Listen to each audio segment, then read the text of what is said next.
compreensão do relator e peço perdão pelas minhas interferências, que eu não costumo fazer isso, mas foi só no intuito de complementar. E eu só queria voltar na resposta anterior à minha pergunta, quando a senhora fala que tem um time, né, de uma forma interdisciplinar. Não sei, pela experiência que eu tenho tido, às vezes quando todo mundo é prioridade, ninguém é prioridade.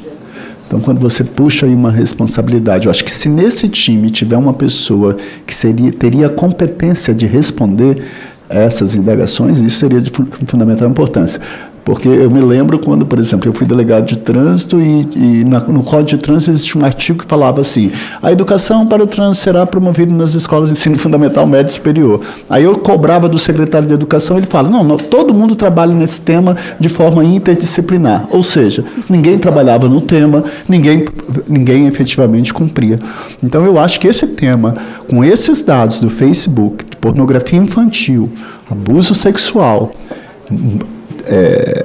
estarrecedores, eu volto a usar esse adjetivo, e você tem um time na Meta que tem todo esse engajamento, eu acho que vai ser de fundamental importância termos uma pessoa aqui que tenha competência, com todo respeito, não estou falando que a senhora não tenha, pelo amor de Deus, desculpa, eu estou falando que tenha assim, a legitimidade, talvez, a especialização de chegar e responder essas perguntas do relator. Eu transfiro a palavra ao vice-presidente, meu querido senador Hamilton Mourão, a quem, desde já, eu falo que eu tenho uma reunião daqui um pouco e ele vai assumir a presidência. Positivo, presidente. Agradeço aí a senhora Iana pelas informações que está prestando. Obrigada. O relator praticamente esgotou, né? Aliás, ficou uma pergunta aqui, que é um assunto que eu gostaria de avançar um pouco aqui com a senhora. A Meta é uma empresa multinacional com políticas globais de moderação e governança. No entanto, o Brasil é um Estado soberano, com legislação própria e desafios específicos no enfrentamento ao crime organizado. Em caso de conflito entre diretrizes globais da empresa e demandas legítimas das autoridades brasileiras, qual é o que prevalece? A soberania brasileira ou as regras internas da corporação? Obrigada, senador. Eu gostaria de reiterar ao senhor que a Meta é uma empresa que cumpre legislação local, tá certo? A Meta cumpre legislação local, todas elas. Temos aí muito orgulho, inclusive, de ser uma empresa que contribui não apenas para o desenvolvimento do país, mas é uma empresa brasileira. O Facebook Brasil é uma empresa brasileira e cumpre absolutamente a legislação local, tá ok? Obrigado. Presidente, eu só queria fazer aqui uma complementação. Como que funciona o compartilhamento de informações com quebra de sigilo? A criptografia, ela pode ser flexibilizada em casos de crimes cometidos? Senador, eu posso pedir aqui uma assessoria ao advogado? Criptografia não é minha área de expertise. Eu queria falar assim, imagine que um juiz defira a quebra de sigilo de uma organização criminosa, a polícia tem meio de acesso ao WhatsApp? A polícia tem um meio de acesso ao WhatsApp? O advogado aqui me fala que não existe forma de quebra da criptografia. Ela é inquebrável? Inquebrável. Perfeito. Senador, o senhor me permite palavras finais? Não, ainda tem os senadores que vão ainda, tá bom? Tá bom. Criptografia inquebrável. Eu concedo a palavra ao senador Sérgio Moro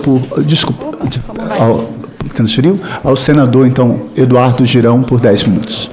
Obrigada. Muito obrigado, presidente Fabiano Contarato, senador Alessandro Vieira, meu presidente, vice-presidente, senador Hamilton Mourão. É muito bom estar voltando aqui às sessões dessa comissão parlamentar de inquérito. E cumprimentar, presidente, por o senhor ter tido a coragem de colocar em pauta na manhã, né, um dia muito esperado pelo Brasil, alguns requerimentos, tanto do senador Alessandro Vieira, meus, outros colegas também, então o senhor, então é muito importante essa independência, né, que nós teremos amanhã para dar uma resposta à sociedade. Então, essa CPI, eu acredito que nada acontece por acaso na vida. Tudo tem uma razão de ser. Então, é aquela história. Nós tentamos ir por um caminho de alguns crimes organizados que estão acontecendo no Brasil, né? O senador Alessandro, desde que chegou aqui, sempre foi muito comprometido, o senhor também. E a gente está vendo bloqueios aqui no Senado Federal para chegarmos em algumas informações. Então, essa CPI do crime, de forma, sem fugir do escopo, de uma forma muito inteligente, ela está, quem sabe, pode cumprir esse papel. Eu tenho um pedido a fazer, o senhor, claro, mas farei amanhã, vou tentar até antes, para ver se dá para incluir outros requerimentos que não foram abordados na pauta, também dentro desse sentido da busca da transparência e da verdade.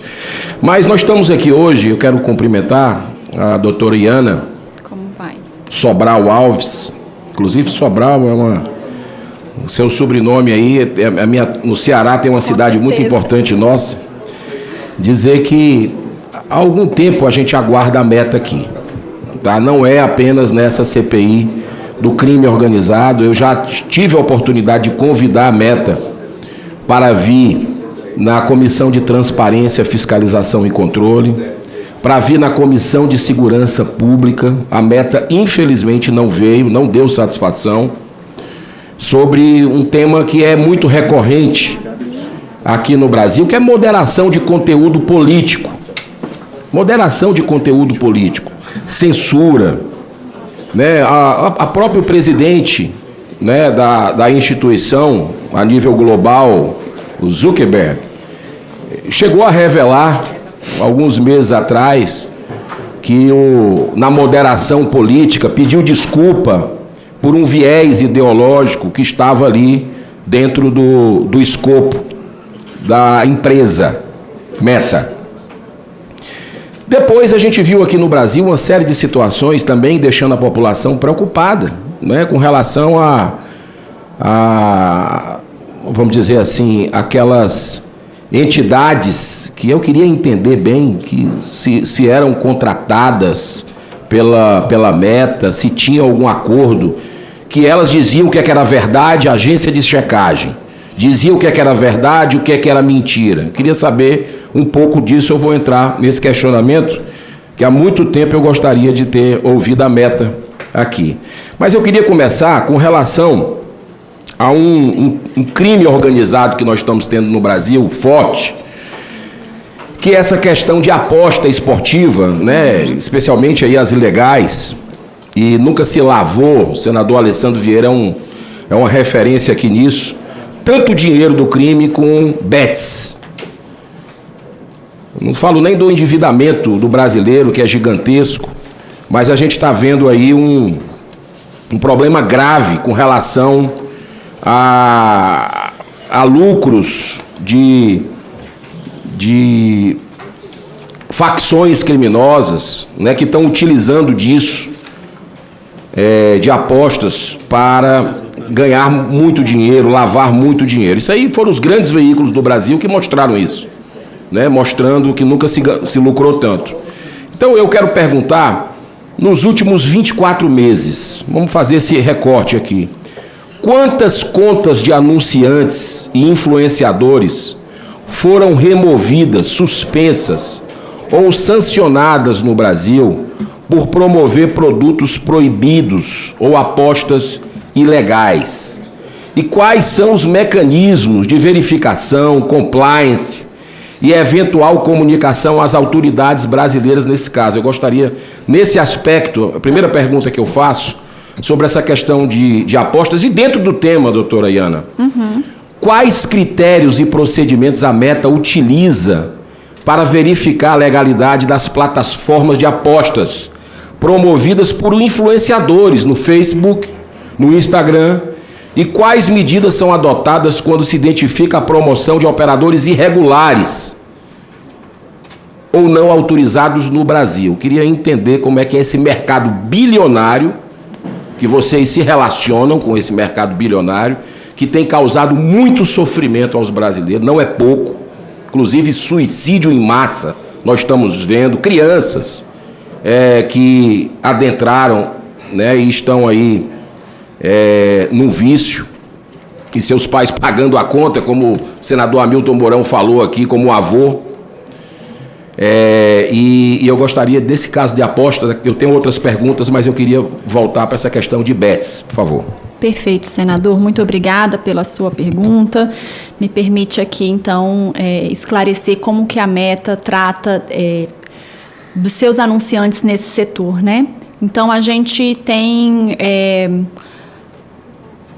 a satisfação de ter uma colaboração muito próxima com a Autoridade Reguladora de Apostas Esportivas no Brasil.